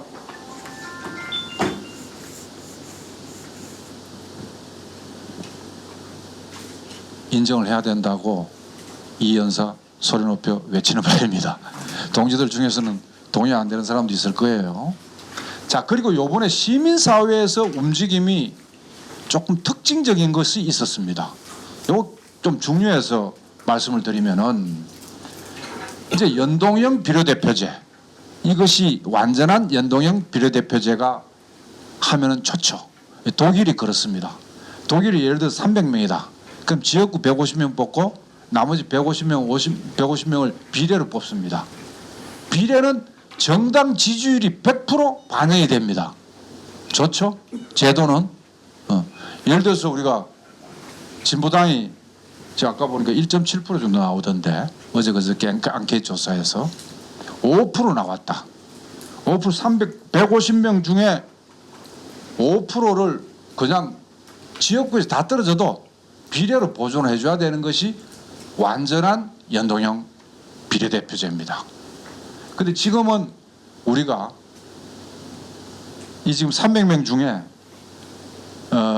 54석 비례가 이렇죠. 아마 지역구가 147석인가 146석인가 그렇고 이렇게 된 데다가 그것도 더 이제 준연동형으로 이렇게 됐는데 어쨌든 병립형보다는 좀 낫다라고 해서 지금 이제 준연동형 관철을 위해서 굉장히 노력을 했고 민주당이 뭐 막판에 병립형으로 거의 기울어질 뻔했어요. 여러 사람이 나서고 이재명 막 협박을 하고 당신 이제 다시 얼굴 볼 생각하지 마. 어떤 제야 어른은 막 이재명 전화 통화해서 그런 얘기도 하고 그래서 이재명 저 광주에 가가지고 5.18 묘역 참배 앞두고 그것을 딱 발표를 했습니다. 준연동형 가겠다. 그러나 그럼에도 불구하고 위성정당 방지법을 못 만들었고 더 완전한 연동형으로 발전시키지 못하는 이 한계가 분명히 있고요.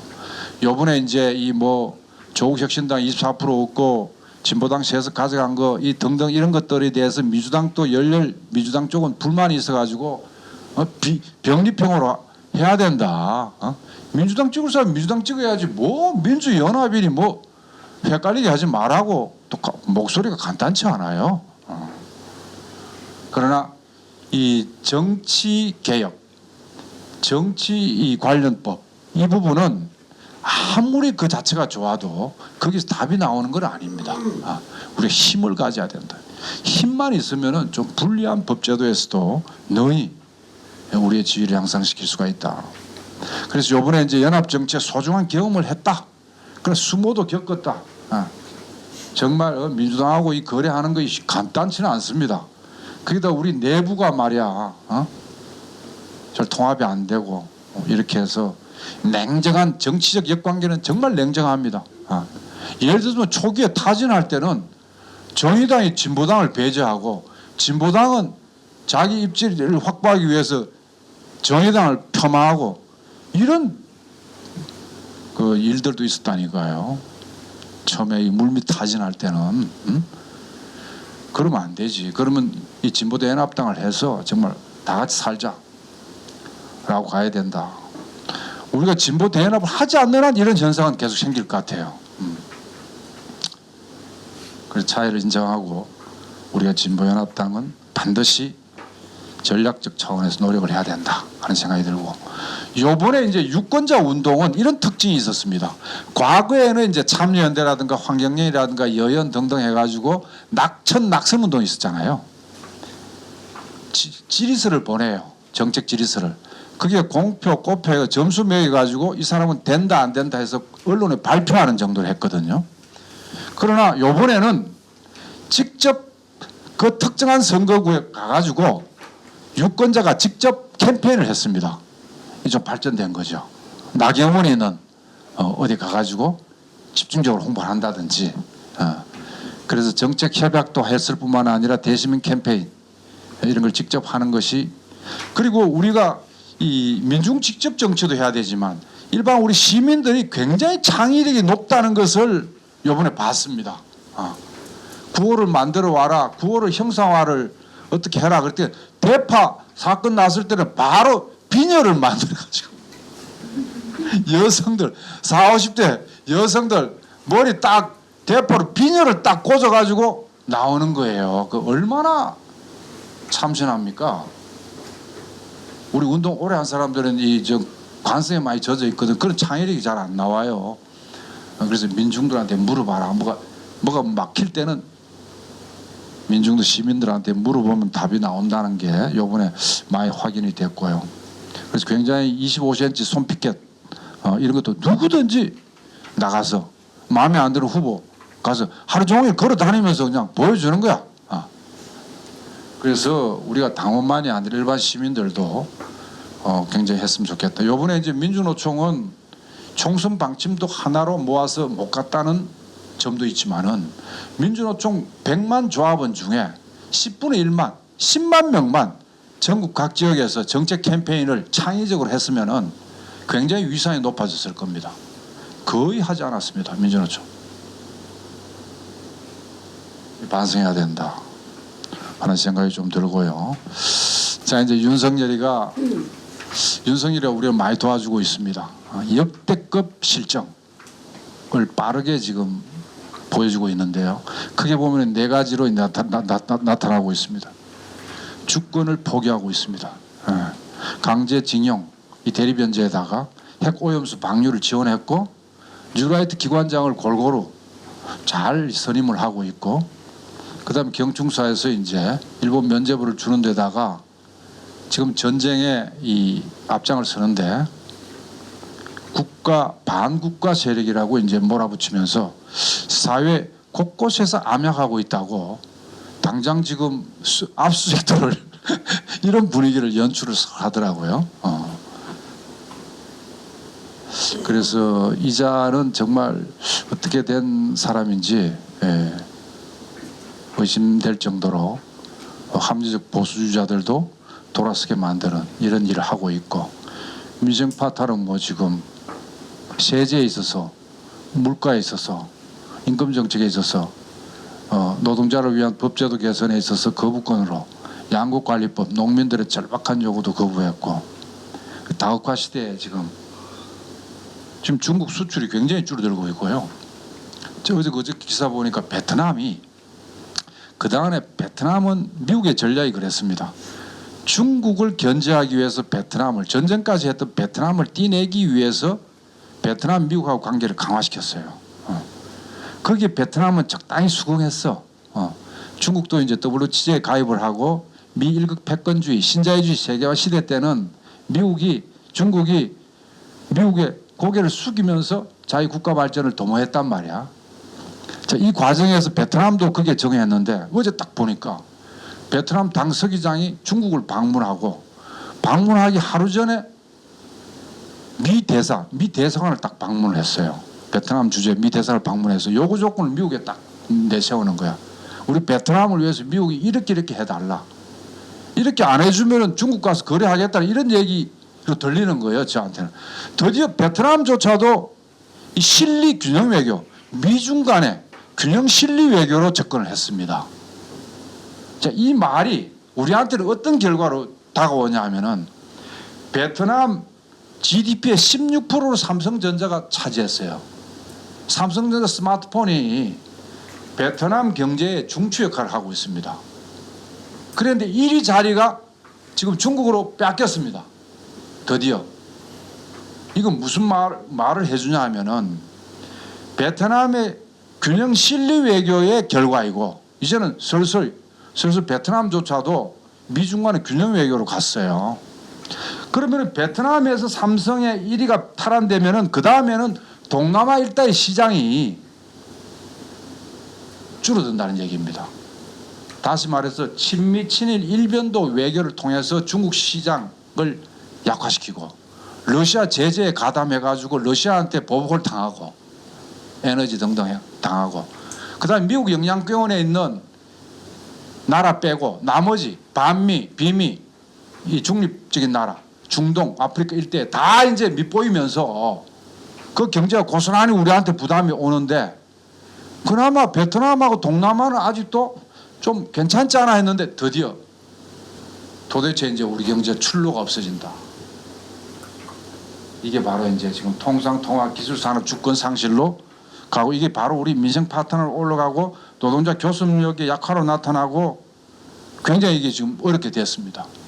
거기다 기술 발전과 기후 위기까지 겹치면서 일자리가 더 이제 떨어지는 이런 상황에 내몰리고 있다 하는 것이고 민주주의 유리는 뭐 다 보시다시피 압색에다가 간접 사건 요번에 이제 민주노총 창원 제주 민주노총 전북 이 공안 사건 한 네 개가 있었는데 요번에 이제 8월 14일 날 구형 공판 19일 날 구형 공판이 연기가 됐어요. 9월 23일로 연기가 되고 전북의 우리 하연의 대표도 14일 날 선고 공판이 있어야 되는데 연기가 됐습니다. 이 판사가 이게 판단이 굉장히 헷갈리는 모양이에요. 윤석열이랑 막 저지랄 했었고 근데 내용은 없어. 아예 무슨 중국 동포, 연변 동포인 줄 알고 뭐 토종씨앗 교환하자고 해서 몇 번 이메일을 주고받았다는데 그것이 이제 검찰에서는 북한 사람 만났다. 이런 거고 국가보안법 위반으로 해가지고 무려 구형을 8년을 때리는 거야. 말이 됩니까 이게? 8년을. 자 그런 이제 공안산업 앞으로 이제 윤석열이가 우리 사회에 암양하고 있는 게 많다 그랬으니까 이제 공안 사건이 많이 생기겠죠. 요번에도 자유의 북진 정책, 자유민주주의 입각해서 북진에서 통일하겠다는 거야. 천공이 얘기했다며 내년에 통일된다고. 그래가지고 목표가 딱 정해진 것 같아. 이게 막 밀고 가는 것 같아요. 와, 이들 하여튼. 자, 그래서 지금 나중에 또 김장호 동지 얘기하겠습니다만은 이 미란 삼각동맹이 거의 완성 단계에 있고 역대 그렇지 않습니까? 미국의 힘이 약간 약화될 때는 일본을 키워가지고 이 동아시아를 관리하는. 그래서 미국, 일본은 이제 군국주의로 가고 자위대 해외 진출로 가고 이제 한미일 군사 연습을 이제 앞으로 상시적으로 할 텐데 그러되면은 바다에서만 연습 안 하고요. 한반도 남쪽에 상륙해가지고 연습한답니다. 일본 자위대 깃발이 휘날린단 말이야. 자, 이런 상황에서 지금 이제 우리가 어떻게 할 것인가? 어떻게 할 것인가? 결국은 국힘은 가면 갈수록 내부 균열이 일어나면서 한동훈이도 차별화를 심하게 하겠습니까? 적당히 하다가 좀 하는 체 하다가 또 갈등이 있다가 거기다가 뭐 안철수라든지 이준석이는 나와버렸고 홍준표라든지 안준석 이런 사람들이 대책하다가 되지도 못하는 거야. 그런 사람들 줬다가는 완전히 다 구속된다고 생각하는 거거든. 윤석열, 김건희가. 그렇기 때문에 요 한동훈이가 잘할지 이것도 굉장히 의심하고 할 것 같아요. 하면서 이 균열이 역대 그 여권 내에 김영삼이하고 이회창 관계, 뭐 전두환하고 노태우 관계, 김영삼하고 이회창 관계, 역대 그 정권의 차기 주자들하고의 집권자하고의 이 관계들을 쭉 보면은 지금 보입니다 이게. 그래서 윤석열이가 주가가 떨어지면 자기 살기 위해서 차별화를 부활시키는 속에서 여권은 균열되고 갈등을 일으킨다. 갈등을 일으키면은 야권에서는 도저히 아무리 찾아도 결정적인 단서가 안 나왔는데 바로 거기서 단서가 나온다. 그렇기 때문에 윤석열 퇴진 범국민 운동을 활성화시키면은 거기서 답이 나옵니다. 가면 갈수록 그 다음에 이제 진보당이 지금 탄핵에 입자 시작했죠. 그러면은 이제 우리 정의 녹색당, 노동당 다 동참하고 그다음 기본소득당, 조국당도 이제 동참하면서 민주당도 이제 조금 강성부터 동참해서 이제 밀고 가면은 여권 내에서 단서를 제공을 우리한테 해줄 것이다. 그러면은 이게 그때가 이게 탄핵이 될 거냐? 탄핵은 국회 3분의 2잖아요. 3분의 2하고도 헌재위에서 또 3분의 2란 말이야. 그 쉽지가 않아요. 헌재위는 보수화를 다 시켜놔가지고 맹간한 정치에서는 쉽지가 않아요. 그리고 박근혜 탄핵을 한 경험이 있기 때문에 또 탄핵이냐? 대한민국은 맨날 탄핵이냐? 좀 식상해야 하는 이런 정서도 없지 않아 있습니다. 그러면 법적으로 말하면 이제 그 개헌을 통한 조기종식이냐? 어떻든 간에 최종 이 법률적으로 어떻게 종결을 짓든 간에 항쟁은 불가피하고 그 다음에 뭐 박근혜도 계엄령을 검토했다는데 윤석열은 더 할 것 같습니다. 장난을 칠 것 같아요. 우리가 각오를 좀 해야 될 것 같고 어쨌든 나라를 위해서 조국과 민중을 위해서 저 윤석열 세력은 저대로 놔두서는 안 될 것 같습니다. 민주당은 지금 거의 90% 친명 체제로 딱 돼 있고 이제는 이제 외연 확장을 위해서 노력을 하겠죠. 그래서 여러 사람을 만날 거고 지금 뭐 사법 리스크를 은근히 기다리면서 그 다음에 대책하도록 뭐 김부겸이가 적당하니 뭐 김경수가 어떠니 그래서 뭐 여권을 이제 분열시키려고 그러는데 요번 보니까 민주당은 균열이 안 날 것 같다고 똘똘 뭉쳐 있고 큰 걱정 안 해도 될 것 같고요. 그래서 우리가 진보정당과 개혁정당이 잘하면은 민주당과 함께해서 바짝 밀고 가면은 그 안에서 결정적인 단서가 나와서 될 것 같다. 자, 그래서 노동운동 입장에서 앞으로 정치 세력화는 우선 첫째로는 민주노조 운동이 국민으로부터 신뢰를 회복해야 될 것 같아요. 가만히 관성에 젖어가지고 지금 하는 대로 계속 해가지고는 신뢰를 회복 못할 것 같습니다. 우리가 가만히 앉아있고 뭐 열심히 그냥 해왔던 대로 하는 것만 가지고는 우리 사회를 양극화시키고 하는 이런 것들이 우리가 바가지를 쓰게 되는 이런 형국에 있다. 그래서 비정규직 중소영세기업 노동자들의 요구를 우리가 앞장서서 대변을 해야 된다. 그래서 매주 한 번 또는 한 달에 한 번이라도 창의적인 캠페인을 전국 동시다발로 민주노총 중앙에서 그런 지침을 결의를 좀 하면 어떨까? 전국 도처에서 한 250개 시군구에 가장 사람 많이 다니는 곳에서 민주노총 열성적인 조합원들이 대시민 홍보를 노동자, 농민, 영세 자영업자 이 사람 요구를 들고 노동 문제만 얘기하지 말고 노동 문제만 제발 노동 문제만 얘기해가지고는 다른 이 개혁계층들한테 저건 내 문제가 아니라고 생각하니까 그런 걸 대변해서 홍보를 좀 했으면 좋겠다. 사실 이렇게 한 경험이 있어요. 민주노총 초창기에 민주노총은 사회개혁을 얘기하고 각 산별로 자기에 맞는 정교조는 교육개혁, 병원 노조는 그 당시에는 의료개혁, 그 다음에 금속노조는 원화청 불공정거래 시정 이런 거를 굉장히 꾸준하게 96년 말 날치기 노동학법 철폐 총파업을 앞두고 1년 내내 민주노총 창립 직후부터 거의 1년 몇 개월 동안을 꾸준하게 대국민 홍보를 했습니다. 그렇게 했을 때 노동학법 철폐 파업을 해도 국민 지지가 높았는데 그런 경험을 한 바가 있기 때문에 다시 한번 노동운동이 좀 잘했으면 좋겠다 하는 생각이 들고 그 다음에 정치 방침, 총선 방침 정하는 데 있어서도 절대 집행부부터 그리고 산별 집행부도 균형 감각을 가지고 통합력을 가져야 된다. 지금 진보 정당들한테 맡겨놔가지고 진보대연합이 되겠습니까? 안 된다고 생각합니다. 그럼 민주노총도 따라가지고 여기저기 줄 서가지고 그 대변자 노릇이나 해가지고 통합력을 가지겠습니까? 안 된다.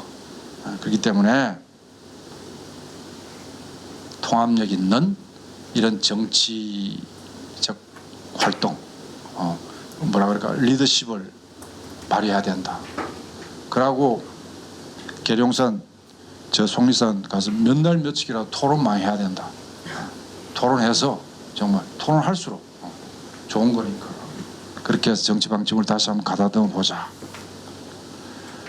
요번에 지금 대전환 시대의 노동운동의 방향과 관련해서 민주노총이 기획을 해서 연속 토론회도 하고 그러던데 그게 이제 지금 다학화 시대에 자주와 다학화 시대에 그리고 기술 발전 AI 시대에 기후 위기 시대에 뭐 전부 다 노동에 어마어마한 영향을 주니까요.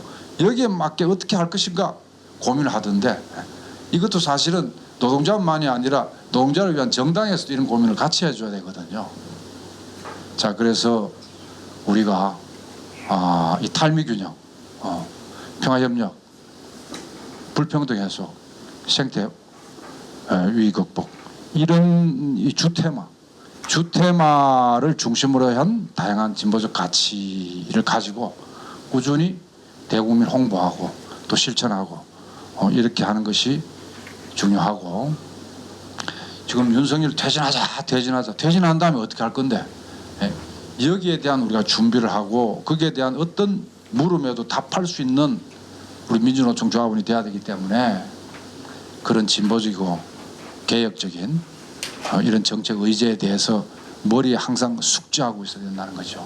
세 번째로는 제가 누누이 얘기한 통합적 지도력을 민주노총 안에서 배출을 하자.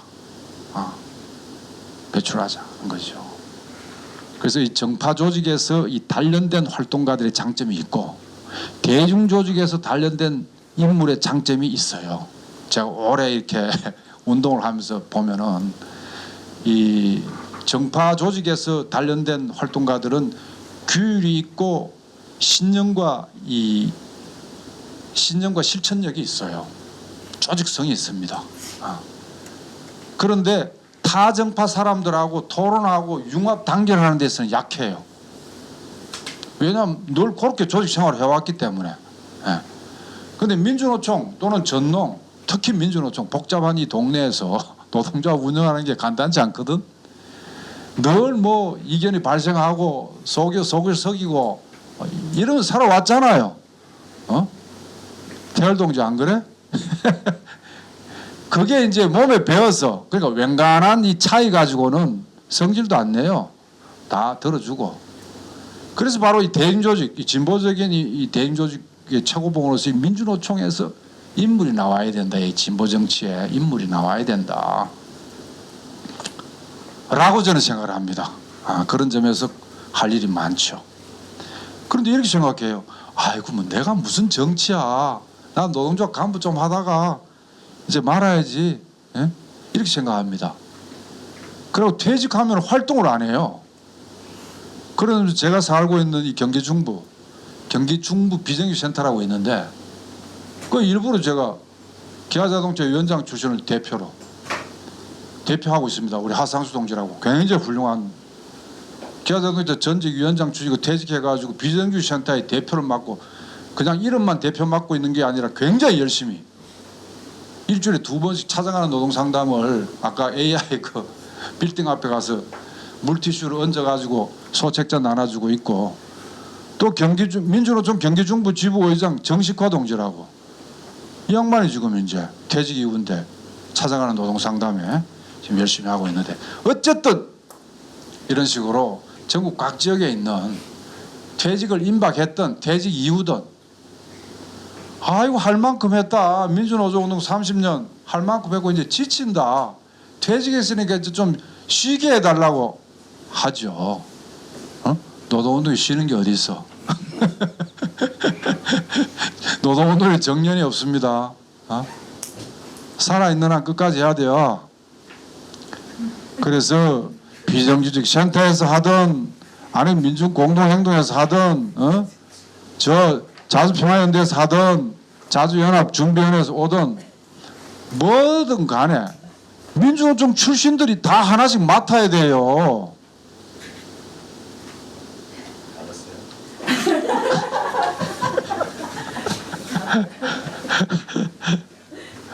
네 번째로 민중 직접 정치라는 말을 많이 합니다.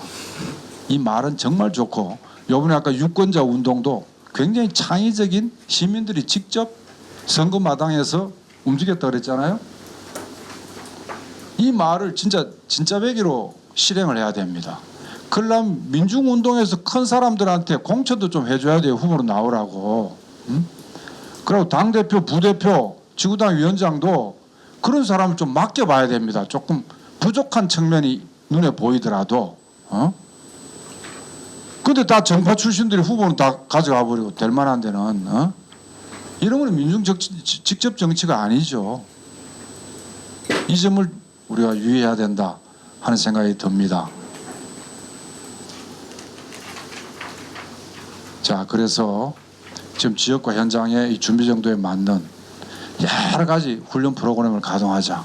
뭐 요즘은 온오프라인에 온라인 실천도 14가지나 세분화시켜서 하는 사람도 있더라고요. 좋아요 누른다, 댓글을 단다, 무슨 뭐 여러 가지 그 온라인 형태의 실천 형태도 있고 다양한 프로그램, 학습, 실천 양식을 가동해서 우리가 대중조직 출신자들, 대중조직에서 큰 사람들을 정치 지도자로 만들어보자 하는 말씀을 꼭 드리고 싶고요. 다섯 번째로는 이 진보 정치는요. 정치는 운동과 정치와 행정은 다 다릅니다. 운동은 요구 조건을 내걸고 투쟁을 해서 관철시키는 거잖아요. 정치는 그야말로 최대 다수를 설득해서 우군을 만들어서 실제 관철시키는 건데 집행을 하는 거고 결정된 사항을 이제 집행만 하는 게 행정이잖아요. 그런데 우리가 진보 정치에 있어서 간혹가다 편향이 발생을 합니다. 편향이. 예를 들어서 선거까지 준비해야 되고 선거를 설령 없다 하더라도 일제 때 항일 유격 때 이 무장투쟁하는 사람도 맨날 총싸움하는 게 아니었거든요. 평상시에는 대민봉사를 했습니다. 제가 이번에 중국에 연안을 갔다 왔는데 거기 이제 팔로군 연안 중공산당 근거지였고 태양산을 최전방으로 해서 이제 조선의용대 우리 조선사는 조선의용대라고 있습니다. 나중에는 조선의용군으로 발전했죠. 이게 팔로군하고 결합해서 그래서 만주에서는 동부항일연군 김일성 장군을 중심으로 한 이 동부항일연군 이 항일혁명의 3대 무장력 중에서 가장 센 데가 동부항일연군이었습니다. 조선인민혁명군, 동북인민혁명군이었고 그 다음에 조선의용군, 팔로군하고 같이 했던 그 다음에 이제 임정과 같이 했던 광복군 여기는 연습하다가 일본하고 총 한 번 못 싸우고 해방돼가지고 땅을 치고 했다는데 이 세 가지 무장력 중에서 갔다 왔는데 이 다 평상시에는 대민 봉사를 많이 했습니다. 대민 봉사. 물 떠다 주고 마당 쓸어주고 절대 안방 차지하고 자지 말고 저 헛간에 가서 자. 팔로군은 조선의용군은 아이고 이쪽을 안방 차지하라고 막 일부러 막 주인이 막 고맙다고 이렇게 하는 군대가 어딨냐고 자랑하면서 존경하면서 하는데도 안방 차지 절대 안 해. 자 이렇게 대민봉사 해야 됩니다. 진보정당 당원들은. 그래서 지금 칼 갈아주고 뭐 쓰레기 줍고 좋습니다. 근데 이것만 능사를 해가지고는 진보정치 아니라는 것이죠. 그 지역 현안이 발생을 했어. 지금 예를 들어서 진보정당 노원구에서 직접 민주주의 원리를 도입을 해서 지역 현안을 가지고 일일이 서명받고 그 사람들을 주체로 내세워서 재세력을 해서 구의회에다가 관철을 시켜서 법을 조례를 통과시키고 굉장히 훌륭한 모범이에요. 그 지역 현안도 그렇게 해결하고 그다음 또 하나 지역 현안만 해결하고 대민봉사만 해요. 그거 진보정치 아닙니다. 반제 반윤투쟁해야지. 뿌리를 뽑아야 될 거 아니야. 외세와 그 앞잡이를 뽑아야 되는데 그러기 위해서는 지금 윤석열 퇴진투쟁 안 나가볼 수 있나? 그러고 한미일 군사연습 하지 말라고 데모 해야죠. 자 그래서 그러다 보니까 진보정당 당원들은 바쁘다 이거야. 힘이 좀 들어요. 힘이. 예? 힘들지만 보수정당 당원들도 못지않게 열심히 많이 관광버스 엄청 조직하고요. 거기 올라가서 인사해야 되고 그 다음에 모든 행사에 쫓아다니고 얼마나 바쁜데. 근데 우리가 그렇게만 바빠서는 안 되고 우리는 잘 좀 해가지고 결합을 해서 하는 것이 진보 정치다 하는 말씀을 꼭 드리고 싶습니다. 자, 이런 이제 활동, 이런 내용을 갖추면서 인물도 통합적 인물을 키우고 활동도 해가면서 이제 뭐 해야 돼? 이제 찬바람 불면은 이제 슬슬 준비해야 됩니다. 또 26년도 총선 지방선거 임박해가지고 그때 가가지고 무슨 진보 연합을 해야 된다 안 해야 된다 이렇게 하면 늦죠. 슬슬 지금 아직도 뭐 구체적인 방안이야 아직 안 나왔습니다만은 민주노총, 노동운동과 시민사회 이 두 축에서 다시 한번 자리를 깔고 해나가야죠.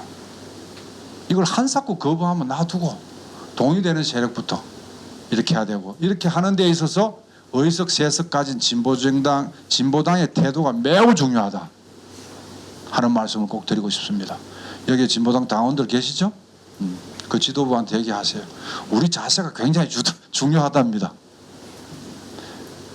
마음을 확 다 비우고 굉장히 존중하는 자세로 임해야 됩니다. 그러면 좋은 일이 있을 거예요. 자, 그래서 다시 한번 노동과 시민사회가 앞장서서 장을 펴고 진보당, 정의당, 노동당, 녹색당이 다시 한번 뭉치는 이런 노력을 해야 된다. 지금 정의당 권영국이 안타깝습니다. 권영국이 나순자 대표 사무총장 맡아가지고 정의당을 되살리려고 가진 노력을 하는 것 같아. 근데 그 활동당원이 있단 말이야. 활동당원이 전국 지역 도처에서 활동당원들이 그걸 받쳐가지고 움직여줘야 되는데 안 보여. 저 진정성 있는 저 권영국이 나순자 용을 쓰다가 저 지치면 어떡할까 걱정됩니다. 지금 저 어떻게 좀 도와줘야지. 도와줘야 될 텐데. 자, 그렇게 해서 다시 한번 해보자. 그렇게 하면은 이 혁신당, 조국 혁신당, 기본소득당, 사민당도 정세에 따라서 우리 외연으로 이렇게 배치가 될 거예요. 당은 함께 하지 못한다 하더라도 먼저 연대를 하고 민주당을 땡기는 이런 역할도 할 수가 있으니까 그렇게 한번 해보자 하는 말씀을 드리고, 그럼 앞으로 또 선거 때 민주당하고 연대연합 안 할 거야? 또 해야 돼요. 이거 불가피한 선택이야. 지방선거 때는 이제 총선하고 다르게 지역적으로 많이 하겠죠. 거기에서는 경쟁력 있는 후보를 많이 내는 게 최고 중요하고 먼저 먹어줘야죠. 흉내만 내면 금방 알잖아. 그 무슨 앙켓 조사를 통해서 단일화 하고 싶어도 맨날 떨어지는 단일화 할 거야? 우리가 그래서 미리 좀 경쟁 있는 사람 후보 나와줘야 됩니다. 그렇게 해서 뭐 광역자치단체장 이야 광역단체장에 한석 양보할 수 있을까? 울산시장을? 쉽지는 않을 텐데 어쨌든 그런 식으로 우리가 노력을 해야죠. 그래서 민주당하고 조건부라는 것은 인물과 정책입니다. 이 자리에 비울래 안 비울래? 비우고 우리가 단일 후보로 나가도 안개 조사해보니까 당선된다더라. 자리 내놔라. 그 다음에 정책, 지방자치 정책을 받아라. 이 두 가지인데 그걸 가지고 안 받으면 못하는 거예요. 무원칙하게 연합할 수가 있습니까? 자, 그런 차원에서 선택적 조건부 민주개혁 진보연대 연합이다 하는 말씀을 꼭 드리고 싶습니다. 아무튼 아직까지는 저 자신도 뭐 노동 진보 정치를 뭐 많이 이렇게 고민한다는 저 자신도 앞이 안 보입니다. 그러나 다른 길은 없다. 민주노총 활동만 열심히 하면 다 될 것 같으면은 진보정당 아예 관심 꺼버리면 되는데 그럴 수도 없고, 그리고 지금 나눠져 있는 이 뭐 여러 개 진보정당 있어가지고 될 가능성은 전혀 없고 뭉쳐도 시원찮을 판에 답은 없다. 답은 오직 하나뿐이다. 노동 중심의 진보대연합당 만들어야 되고 거기에 기초해서 아직은 민주당을 개무시하면서 돌진하기에는 역부족이니 조건부 민주개혁진보연대연합 안 할 수가 없다. 우리가 힘이 있으면 좋은 연대연합이 되니까 충분히 잘할 수 있지 않겠나 싶고, 지금 전반적 정세는 미중 이 전략 경쟁에 있어서 공간이 생깁니다. 어떤 사람은 뭐 트럼프가 내년 2월달에 저 11월 5일날 당선된 다음에 2월달에 평양 방문한다는 얘기도 있고 여러 가지가 있는데, 어쨌든 우리만 잘하면, 우리만 이 반제, 반미, 탈미, 빈미도 좋아요. 미국으로도 벗어나야 잘 살 수 있다. 이 반외시의 자주정신을 잘 가지고 윤석열 날리면은 모든 길이 열린다. 모든 길이 열린다. 라고 생각을 합니다.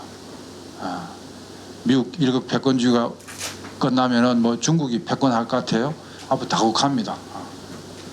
자, 우리한테 절호의 기회가 저 천공이 아니라 우리 눈으로도 앞으로 10년 내에 우리 한반도의 노동자 민중이 지위를 급상승할 수 있는 좋은 세상이 열린다 라고 생각합니다.